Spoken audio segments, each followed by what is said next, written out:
نماز پڑھو اس سے پہلے کہ تمہاری نماز جنازہ پڑھی جائے، نماز پڑھو اس سے پہلے کہ تمہارا روح کا رشتہ تمہارے جسم سے ٹوٹ جائے، نماز پڑھو اس سے پہلے کہ موت سے تمہاری آنکھیں بند ہو جائے۔ میرے عزیز، میرے بھائی، اللہ اکبر، اگر تو نماز نہیں پڑھتا تو یاد رکھ۔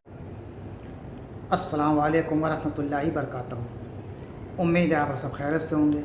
میں بھی الحمدللہ اللہ کا لاکھ لاکھ شکر احسان خیریت سے ہوں۔ اور انشاءاللہ جس ویڈیو میں ریئیکشن دینے والے سید امیر القادری صاحب کا یہ بیان ہے دوستوں، اور بڑا امپورٹنٹ، بڑا عبرتناک بیان ہے دوستوں۔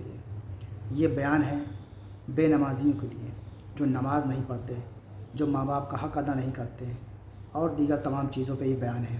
تو بیان بڑا عبرتناک ہے، اس کو پورا اینڈ تک ضرور سنیے گا اور اس پہ کوشش کریے گا پوری عمل کرنے کی دوستوں، کیونکہ نماز ہر مسلمان پہ فرض ہے، اور جو چیز فرض ہے اس کی معافی نہیں ہے۔ تو فرض چیز کو آپ کو کرنا ہی کرنا ہے، اس کو پوری کوشش کریے مکمل طریقے سے۔ 5 ٹائم کی نماز پڑھنی ہے، اس سے پہلے کہ لوگ آپ کی نماز جنازہ پڑھیں، نماز آپ اپنی خود پڑھنے لگیے، کیونکہ نماز معاف نہیں ہے دوستوں۔ تو آئیے پہلے ہم یہ پورا بیان سنتے ہیں مکمل، اور بیان کو اینڈ تک ضرور سنیے گا، اور بیان اچھا لگا کر تو لائک کر کے شیئر کر دیا کریں تاکہ ہر آدمی سنے اور اس پہ عمل کرنے کی کوشش کرے۔ تو چلیے پہلے ہم لوگ بیان سنتے ہیں پورا، پھر اس کے بعد انشاءاللہ بات کرتے ہیں۔ نماز پڑھو اس سے پہلے کہ تمہاری نماز جنازہ پڑھی جائے، نماز پڑھو اس سے پہلے کہ تمہارا روح کا رشتہ تمہارے جسم سے ٹوٹ جائے، نماز پڑھو اس سے پہلے کہ موت سے تمہاری آنکھیں بند ہو جائے۔ میرے عزیز، میرے بھائی، اللہ اکبر، اگر تو نماز نہیں پڑھتا تو یاد رکھ، اپنے آپ پہ رحم کر، اپنے آپ پہ رحم کر۔ اللہ کے رسول غیب دا نبی صلی اللہ علیہ وآلہ وسلم نے فرمایا، سب سے زیادہ موت کے وقت اگر کسی کو تکلیف ہوتی ہے تو بے نمازی کو تکلیف ہوتی ہے۔ قیامت کے دن سب سے زیادہ عذاب اگر کسی کو ہوگا تو بے نمازی کو ہوگا۔ ایک حدیث سن لیجئے جس کو علامہ عثمان ابن حسن نے درۃ الناصحین کے اندر نقل کیا ہے۔ یہ حدیث سن لیں، اس کے بعد ایک اور بات کر کے بات مکمل کرتے ہیں۔ دل کے کانوں سے سننا، میرے آقا صلی اللہ علیہ وآلہ وسلم کے دیوانوں، اپنی بات نہیں کر رہا ہوں، کتاب کے حوالے سے مصطفیٰ جان رحمت کی بات کر رہا ہوں۔ اے میرے بھائیو، کھیل کود میں کب تک زندگی گنواتے رہو گے؟ اے میرے بھائیو، کب تک اللہ سے دور بھاگتے رہو گے؟ اپنی بہنوں سے بھی کہتا ہوں، جہالت کی زندگی کب تک گزارو گی؟ کب تک سیریل، فلمیں، گانے،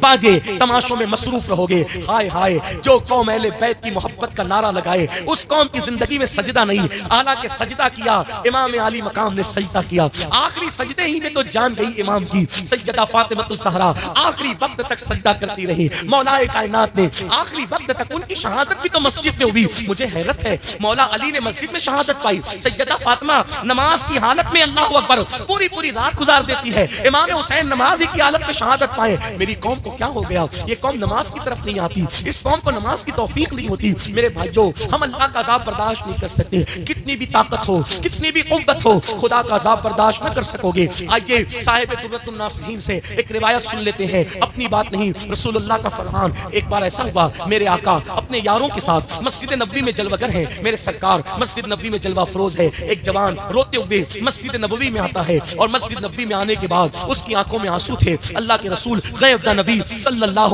علیہ وآلہ وسلم اس کو روتا ہوا دیکھ کر اس کے حال زار پہ رحم کرتے ہوئے اس سے پوچھتے ہیں، اے جوان، تو کیوں رو رہا ہے؟ تیرے رونے کی وجہ کیا ہے؟ تیری آنکھ میں آنسو کیوں ہے؟ اس جوان نے کہا، یا رسول اللہ صلی اللہ علیہ وآلہ وسلم، میرے ماں باپ آپ پہ قربان، آقا میرے باپ کا انتقال ہو گیا، میرا باپ مر گیا، میں دیہات میں رہتا ہوں، میرے باپ کو نہ کوئی غسل دینے والا ہے، نہ کوئی کفن پہنانے والا ہے، یا رسول اللہ اس لیے میں رو رہا ہوں، میرے باپ کی موت کے بعد بھی نہ کوئی غسل دینے والا، نہ کوئی کفن پہنانے والا۔ اللہ کے رسول غیب دا نبی مصطفیٰ جان رحمت صلی اللہ علیہ وآلہ وسلم نے سیدنا صدیق اکبر اور فاروق اعظم سے فرمایا، تم دونوں جاؤ اور جا کر کے اس کے باپ کو غسل دو اور اس کے باپ کو کفن پہناؤ۔ اللہ اکبر، جب میرے آقا کے دونوں یار صدیق و فاروق تشریف لے گئے اس کو نہلانے کے لیے، جیسے اس کے منہ سے چادر ہٹائی، اس کے منہ سے کپڑا ہٹایا، کیا دیکھا؟ اس کا منہ کالے سور کی طرح تھا، اس کا منہ کالے خنزیر کی طرح تھا، یعنی اس کا منہ انسانوں کی طرح نہیں تھا بلکہ کالے سور کی طرح، کالے خنزیر کی طرح۔ یہ بات میری نہیں ہے میرے بھائی، صاحب درۃ الناصحین اس کے ذمہ دار ہے،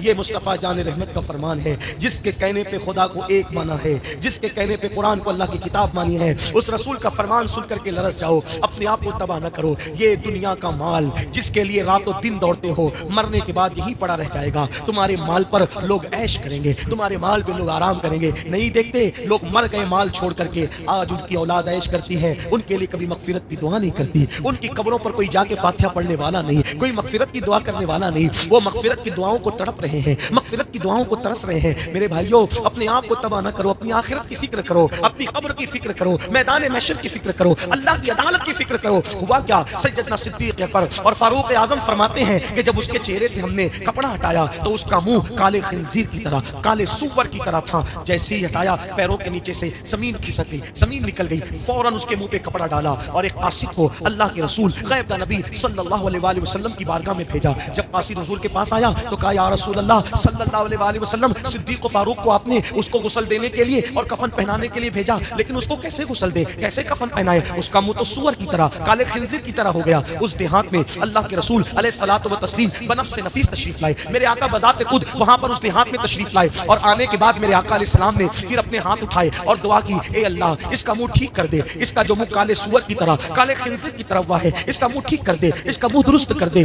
जब देखा गया, हुजूर की दुआ थी, इनायत का जोड़ा, इजाबत का सेहरा, दुल्हन बन के निकली, दुआए मोहम्मद, इजाबत ने झुककर गले से लगाया। बड़ी नाज से जब दुआए मोहम्मद हुआ, ये हुजूर ने दुआ की, उसका चेहरा ठीक हो गया। फौरी तौर पे सहाबा ने, असहाबे मुस्तफा ने गुस्ल दिया, गुस्ल देने के बाद कफन पहनाया, कफन पहनाने के बाद सहाबा किराम ने फिर उसकी नमाज जनाजा पढ़ी, सहाबा ने उसकी नमाज जनाजा पढ़ी। नमाज जनाजा किसने पढ़ी? सहाबा ने। मेरे भाइयों, तवज्जो करना, किसी मस्जिद के इमाम ने नहीं, हम जैसे मौलवी साहब लोगों ने नहीं, अल्लाह अकबर, हम जैसे पीर साहब लोगों ने नहीं, बल्कि असहाबे मुस्तफा ने रूए जमीन पर चश्मे फलक ने और पुश्ते जमीन ने अंबिया के बाद अगर सबसे बेहतरीन कोई मखलूक देखा है तो उसको असहाबे मुस्तफा कहते हैं, उसे सहाबा कहते हैं। साहिब दुर्रतुन नासिहीन के मुताबिक सहाबा ने नमाज जनाजा पढ़ी और नमाज पढ़ने के बाद जब उस शख्स को कब्र में रखा जाने लगा तो किसी ने धीरे से कहा, पहले तो इसका मुंह काले सूअर और खिंजीर की तरह हो गया था, अब मरने के बाद जब मुंह ऐसा हुआ तो कब्र में रखने से पहले भी तो एक बार देख लो कि उसका मुंह कैसा है।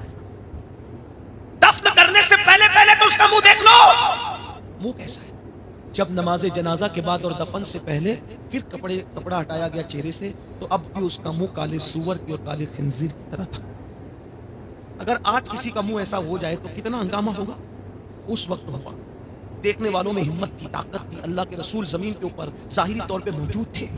सहाबा ने पूछा, आका, इसका मुंह काले सूअर की तरह, काले खिंजीर की तरह बार बार क्यों हो जाता है? तो मेरे आका ने खुद कोई जवाब नहीं दिया, फरमाया इसके बेटे को बुलाओ। जब उसके बेटे को बुलाया गया तो फरमाया, तू सच बता, मेरा अल्लाह किसी पे जुल्म नहीं करता, मेरा अल्लाह किसी पे जुल्म नहीं करता, ज्यादती नहीं फरमाता। मेरा अल्लाह तो अपने बंदों से बहुत प्यार करता है, वो किसी को इस तरह की सजा बिला वजह नहीं देता। तुझे बताना होगा कि तेरे बाप का जुर्म क्या था, तेरा बाप करता क्या था, क्या करता था तेरा बाप? तो उस जवान ने कहा, या रसूल अल्लाह सल्लल्लाहु अलैहि वसल्लम, मेरा बाप हर नेकी करता था, लेकिन जब नमाज का वक्त आता था तो नमाज के वक्त में वो सो जाता था, वो नमाज नहीं पढ़ता था, मेरा बाप बेनमाजी था। तब मेरे आका ने फरमाया, जो दुनिया में नमाज नहीं पढ़ेगा, जब कब्र में वो दफन किया जाएगा और कयामत के दिन कब्र से उसको उठाया जाएगा, जो दुनिया में नमाज नहीं पढ़ेगा, जब उसको उसकी कब्र से कयामत के दिन उठाया जाएगा तो उसका मुंह भी काले सूअर और काले खिंजीर की तरह होगा। अल्लाह, हंसते हंसते खिलखिलाते कहा लगाते हुए, नमाजों को छोड़ने वालों, ये किसी लीडर का, किसी खतीब का कौल नहीं, ये अल्लाह के रसूल का फरमान है कि कयामत के दिन वो काले सूअर की शक्ल में उठेगा। आपसे पूछता हूँ, अगर चेहरे पे फुंसी आ जाए, फुंसी, तो तुम किसी महफिल में नहीं जाते शर्म के मारे? जब फुंसी आने पर किसी महफिल में नहीं जाते शर्म के मारे? सूअर वाला मुंह लेकर रसूलुल्लाह की बारगाह में कैसे आओगे, अल्लाह की बारगाह में कैसे आओगे? लरस जाओ, लरस जाओ। ये गड़ी हुई बातें नहीं है, ये पड़ी हुई बातें हैं, किताबों में लिखी हुई बातें। मेरे भाइयों, मैं तुम्हारे सामने जो है तुम्हारी मिन्नतें करके कहता हूँ, बहुत दुनिया की रंगरेलियों में डूब चुके हो, निकलो। दुनिया में आवारगी करने नहीं आए थे, दुनिया में पाप करने नहीं आए थे, दुनिया में अय्याशी करने नहीं आए थे। मुसलमानों, हम दुनिया में आए, कुरान कहता है, अल्लज़ी खलक़ल मौत वल हयात लियब्लुवकुम अय्युकुम अहसनु अमला, कि हमने जिंदगी और मौत को इसलिए पैदा किया ताकि हम तुम्हारा इम्तिहान ले, तुम्हें आजमाए कि कौन थोड़ी सी जिंदगी पाके अच्छा अमल करता है। देख लो यजीद की जिंदगी और देख लो इमाम हुसैन की जिंदगी। यजीद ने नमाजें छोड़ी, यजीद ने शराब आम किया, यजीद ने औरतों पे पाप की नजरें डाली। वो बादशाह था, अल्लाह ने उसको दौलत दी, उसने अय्याशी की, पाप की, आवारगी की। आज उसकी कब्र का निशान मौजूद नहीं है। 15 बेटे छोड़ के मरा था, एक भी बेटा उसकी नस्ल में मौजूद नहीं। मेरे हुसैन ने अल्लाह के दीन पर अपना सब कुछ लुटा दिया, भूखे प्यासे रहे मगर नमाज नहीं छोड़ी, इबादत नहीं छोड़ी। अरे तारीख की औरात गवाह है कि कटा हुआ सर है, नेज़े पे चढ़ा है, लेकिन हुसैन बता रहे हैं मेरे जिस्म का ताल्लुक मेरे सर से खत्म हो गया है, लेकिन तिलावत कुरान करके बता रहे हैं अब भी कुरान से मेरा रिश्ता मौजूद है। नेज़े पे कुरान सुना करके बताया, कुरान से अब भी मेरा रिश्ता नहीं टूटा। जिस्म से सर का रिश्ता तो कट चुका है, लेकिन कुरान से मेरा रिश्ता अब भी बाकी है। मेरे इमाम ने नमाज पढ़ी, सिरात मुस्तकीम पे रहे, सच्चाई पे रहे, अल्लाह के दीन पे इस्तिकामत के साथ डटे रहे। क्या हुआ? एक बीमार छोड़ कर गए, बेशक बेशक। एक बीमार। आज मुसलमानों की कोई बस्ती ऐसी नहीं है जहां इमाम हुसैन की औलाद न रहते। इसलिए यजीद को इबरत की निगाह से देखो, चलते फिरते यजीद मत बनो, अल्लाह की बारगाह में रुजू करो, तौबा करो। पता नहीं किसकी जिंदगी कब है, कब तक है, हमें नहीं पता। ये मत सोचना मेरे भाई बस गुफ्तगू एंड की तरफ जा रही है, खुलासा कलाम के जवानी में गुल छर्दे उड़ाऊंगा, ऐश करूंगा, जब बूढ़ा हो जाऊंगा तब तौबा करूंगा। जवानी में भी मौत आती है, आ सकती है। आज अभी तौबा करो, अभी पलटो, अभी पलटो, अभी वापस आओ, अभी वापस आओ। अल्लाह ताला ने आदम अलैहिस्सलाम की पैदाइश से 4000 साल पहले, आदम अलैहिस्सलाम की पैदाइश से 4000 पहले अर्श पर लिखा था कि मेरा बंदा सारी जिंदगी गुनाह करके अगर एक मर्तबा तौबा करेगा तो मैं उसके तमाम गुनाहों को बख्श दूंगा। सुभान अल्लाह, सुभान अल्लाह। अल्लाह का वादा है, जो तौबा करेगा अल्लाह उसको बख्श देगा। आइए दीन की तरफ वापस आइए, बेनमाजीपन छोड़िए, नशे की आदत छोड़िए, झूठ की आदत छोड़िए, पाप की आदत छोड़िए। गुनाह के अंदर सुकून नहीं है, गुनाह के अंदर इत्मीनान नहीं है, और अगर गुनाह करते रहे तो इमाम अली मकाम की आपसे जंग है। और याद रखना, हुसैन से जंग करके जब यजीद जीत न सका तो हुसैन से जंग करके आप कौन होते हैं जीतने वाले? तबाह होगे, नस्लें मिट गई यजीद की। अल्लाह अकबर। अगर तुमने भी किरदार यजीद इख्तियार किया तो तुम भी तबाही के दहाने पे पहुंचोगे। इससे पहले मैं जानता हूं तुम जानबूझकर हुसैन पाक से जंग नहीं ले रहे, तुम पक्के हुसैनी हो, तुम सच्चे हुसैनी हो, तुम सच्चे आशिक रसूल हो, तुम सच्चे आशिक अहले बैत हो। लेकिन जो कुछ कर रहे हो वो लाशऊरी तौर पे कर रहे हो। इसलिए आज तुम्हें ये होशियार करने के लिए, बेदार करने के लिए गोया के बांगे दिरा दी जा रही है, यानी कि घंटी बजाई जा रही है। सोने वालों उठ जाओ, सोने वालों बेदार हो जाओ, सोना जंगल रात अंधेरी, छाई बदली काली है, सोने वालों जागते रहियो, चोरों की रखवाली है। अगर आप इमाम अली मकाम के किरदार पर अमल करोगे तो देखना फिर मेरे हुसैन का करम कैसे छमाछम तुम्हारे घरों पे बरसेगा। मेरे इमाम अली मकाम का करम किस तरीके से तुम्हें ऊपर उठाएगा। मेरा हुसैन ऐसा बादशाह है, मेरा हुसैन ऐसा ताजदार है, मेरा हुसैन ऐसा आका है, अपने मानने वालों को कभी महरूम नहीं किया, अता पर अता किया, देने वाला बना दिया, मंगतों को दाता बना दिया, गरीबों को आका बना दिया, भिखारियों को बादशाह बना दिया। हुसैन ऐसा बादशाह है। इसलिए आइए अपनी जिंदगी बदलिए, अपनी जिंदगियों में इंकलाब पैदा कीजिए, अपने अल्लाह से वादा कीजिए कि मौला आज से पहले मुझसे जो कुछ हुआ मैं तेरी बारगाह में तौबा करता हूँ, मुझे माफ कर दे। क्या आपको नहीं पता हुर ने सारे जराइम किए, लेकिन जब आकर के मेरे इमाम से माफी मांगी तो मेरे आका ने हुर को माफ कर दिया और हुर को आजाद कर दिया, हुर को जन्नती बना दिया। आइए जहन्नमियों के खेमे से निकलिए। आजकल हमारे दिमाग में क्या खौफ सवार है, मैं अपने उलमा की तवज्जो, जहन्नम में कौन जाएगा पता है? सिर्फ वो 72 फिरके जाएंगे बस। आज हमारे दिमाग में क्या खपत है, जहन्नम में सिर्फ 72 फिरके जाएंगे। और हम लोग सुन्नी है ना, जिना करे, शराब पिए, चोरी करे, झूठ बोले, बीवी को मारे, माँ बाप को धक्का दे, कुछ भी, हम जन्नती में जाएंगे। ये जन्नत लिखा के लाए हो तुम। वो 72 फिरके जहन्नम में जाएंगे, ये बात सही है, इसमें मुझे कोई इख्तिलाफ नहीं। लेकिन ये जो आपका खपत है कि हम कुछ भी करें जन्नत में जाएंगे, ये धोखा है, बेशक बहुत बड़ा धोखा है। यहाँ इमामुल मुतकल्लिमीन अल्लामा नकी अली खान पहुंच करके बहुत बड़ी बात कहते हैं। फरमाया ये फिक्र रखने वाले यहूदियों से भी 2 कदम आगे निकल गए। मतलब यहूदी तो बस इतना कहते थे कि हम कुछ भी करेंगे, चंद दिन जहन्नम में रहेंगे फिर जन्नत में चले। यानी उनको ये था कि हम चंद दिन जहन्नम में रहेंगे, लेकिन ये मेरी कौम ऐसी कंफर्म जन्नत लेकर के आई है कि कुछ भी करो, कलमा याद नहीं फिर भी ये जन्नत है, गुस्ल नहीं फिर भी ये जन्नती, वुजू का ढंग नहीं फिर भी ये जन्नती है, पूरी जिंदगी नमाज पढ़ना नहीं सीखा फिर भी जन्नती। तुम भी धोखे में हो। और अगर आपके स्टेज से ऐसे पापियों को कोई जन्नत बांट रहा है तो अल्लाह की अदालत में वो भी जवाब। बेशक बेशक बेशक, नमाज छोड़ के जन्नती हो। और फिर तुम्हारे पास कुछ ऐसे पीर फकीर आते हैं जो कहते हैं हम है ना, हम है ना, तुझे क्या पड़ी है, हम बचा लेंगे। میں کہتا ہوں یہ بات کسی اللہ والے نے کبھی نہیں، جی بے شک بے شک، یہ بات اللہ کے رسول نے خود نہیں فرمائی، اللہ کے رسول نے خود نہیں فرمائی کہ جو چاہو کرو میں بچا لوں گا، بلکہ حضور نے اپنے خاندان کے لوگوں سے، حضور نے اپنے خاندان کے لوگوں سے کہا اے بنو ہاشم، حضور اپنے خاندان والوں سے کہا اے بنو ہاشم عمل کرنا، عمل، کہیں ایسا نہ ہو کہ دوسرے لوگ عمل لے کر آئے اور تم صرف نسب لے کر آؤ، جس کو عمل نے پیچھے کر دیا اس کو نسب کبھی آگے نہیں کر سکتا۔ اللہ اللہ حضور نے اللہ، اپنے خاندان والوں کو نصیحت فرمائی، اور آج ہم صرف لوگوں کی چاپلوسی کی خاطر لوگوں کو بھی دھوکہ دے رہے ہیں۔ اب ان کو دیکھو مفتی سلیم کو، یہ اللہ والے، ان کو دیکھو جنتی ہو جاؤ گے، یہ دیکھو ان کو یہ جنتی ہو جاؤ گے۔ پاگل ہوئے لوگ جن کے چہرے دکھا کر جنت بانٹ رہے ہو اس بے نمازی قوم کو جن کو کلمہ نہیں آتا، کیا جس کا چہرہ دکھا کے جنت بانٹ رہے ہو اس کا بھی جنت میں جانا یقینی ہے؟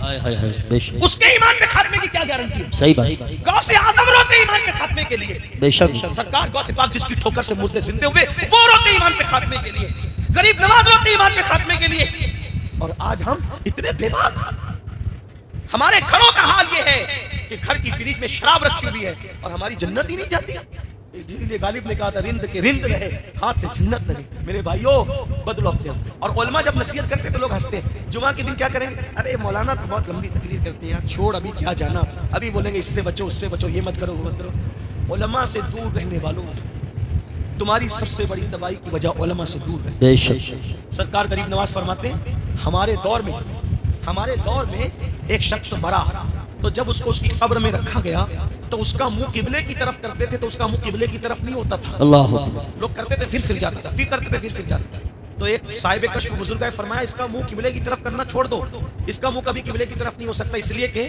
یہ علماء مشائخ کو دیکھ کر کے غرور کی وجہ سے اپنا منہ پھیر لیا کرتا ہے۔ اللہ، تو جو علماء سے اپنا منہ جیتے جی پھیر لیتا تھا اب مرنے کے بعد قبلے کی طرف اس کا منہ نہیں رہ سکتا۔ اللہ، آج کل علماء کی کیا عزت کر رہے ہیں، اماموں کی کیا قدر کر رہے ہو؟ میں لوگوں کو کہتا ہوں، لوگ مجھے میرے خلاف ٹرین چلاتے ہیں، لوگ میرے خلاف باتیں کرتے ہیں، میں کہتا ہوں مقرروں کو بلاتے ہو ہزاروں روپے دیتے ہو، مسجد کے امام کی کیا خدمت کرتے ہو؟ نعت خوانوں کو بلاتے ہو ہزاروں روپے دیتے ہو، اپنے امام کی کیا خدمت کرتے ہو؟ بلکہ امام کا حال کیا ہے؟ بڑی معذرت کے ساتھ اگر اسٹیج سجے گا تو جو کبھی زندگی میں آپ کے گاؤں میں نہیں آیا وہ آگے بیٹھے گا، اور مسجد کا امام سب سے آخری میں پیچھے بیٹھے گا، اس کو دھکے دے کے پیچھے بیٹھے گا۔ جو اللہ کے یہاں آپ کے آگے کھڑے رہتا ہے وہ آپ کے اسٹیج پہ پیچھے پڑا، اللہ، یعنی اماموں کی کوئی قدر ہی نہیں، کوئی اہمیت ہی نہیں۔ مسلمانوں حق تلفی نہ کرو، کسی کی حق تلفی نہ کرو، نہ امام کی کرو، نہ بیوی کی کرو، نہ بچوں کی کرو، نہ ماں باپ کی کرو، بلکہ ماں باپ کے معاملے میں بھی لوگوں کا حال یہ ہو گیا ہے سب کی خدمت کریں گے۔ ابھی یہ دیکھو تقریر چالو ہے، نذرانہ لا کر کے دے رہے ہیں، اللہ آپ کو برکت دے، کوئی غرور گھمنڈ کی بات نہیں، اللہ آپ کو برکت دے، اچھی بات ہے لا کے دے رہے ہیں، لیکن یہ جتنا ہم لوگوں کو لا کے دیتے ہو اس سے کم بھی کبھی اپنے ماں باپ پہ خرچہ کرتے ہو؟ اگر کرتے ہو تو ہم کو دینا فائدے مند ہے، ورنہ ماں باپ دوا کے لیے تڑس رہے ہیں، ماں باپ تڑپ رہے ہیں، ماں باپ کو جھڑکیاں دے رہے ہو، ماں باپ کو دھکے دے رہے ہو، ماں باپ کو گھور کے دیکھ رہے ہو۔ یہ تمہارے اور میرے نبی نے فرمایا جس نے اپنے ماں باپ کا دل دکھایا جب مرے گا تو اس کی زبان پہ کلمہ جاری نہیں ہوگا۔ تو دوستوں یہ تمہارا ایکشن جو آپ نے دیکھا نماز کے تعلق سے کہ نماز دوستوں بہت ضروری ہے، ہر مسلمان پہ نماز فرض ہے، یہ سمجھ لیجئے۔ اس سے پہلے کہ لوگ آپ کی نماز جنازہ پڑھیں آپ نماز کی پوری مکمل تیاری کریں، کیونکہ اللہ کے وہاں آپ کو جواب دینا ہے آپ کو اپنا۔ تو اس سے 5 ٹائم کی نماز ضرور پڑھیں، خود بھی پڑھیں اور دوستوں کی نماز کی دعوت دیں، اپنے گھر والوں کو، اپنے رشتہ داروں کو، اپنے ملنے والے سب کو نماز کی دعوت دیں۔ دوسری بات ماں باپ، دوستوں ماں باپ کا بہت بڑا مقام ہے، بہت بڑا مرتبہ ان کا، ماں کے پیروں نیچے جنت ہے اور باپ جنت کا دروازہ۔ دونوں میں سے کوئی بھی اگر جس کو ملا ہو یا دونوں ہیں تو ان کا خوب خیال رکھیں، ان کو خوش رکھیں، ان کو راضی رکھیں۔ سمجھ لیجیے ماں باپ راضی اللہ راضی، ماں باپ ناراض تو اللہ بھی ناراض، تو اس چیز کا بہت خاص خیال رکھیں۔ ماں باپ بڑی قیمتی اہم دولت ہیں، ان کو ضائع مت جانے دیجیے، اور جو ہیں ان کو خدمت کریں ان کی۔ تو دوستوں اپنی ویڈیو کو یہیں ختم کرتے ہیں، امید ہے ویڈیو آپ کو اچھی لگی ہوگی، ویڈیو اچھی لگی ہو تو اس کو شیئر ضرور کریے گا۔ ہم ملیں گے آپ سے انشاءاللہ نیکسٹ ویڈیو میں، تب تک کے لیے السلام علیکم ورحمۃ اللہ وبرکاتہ۔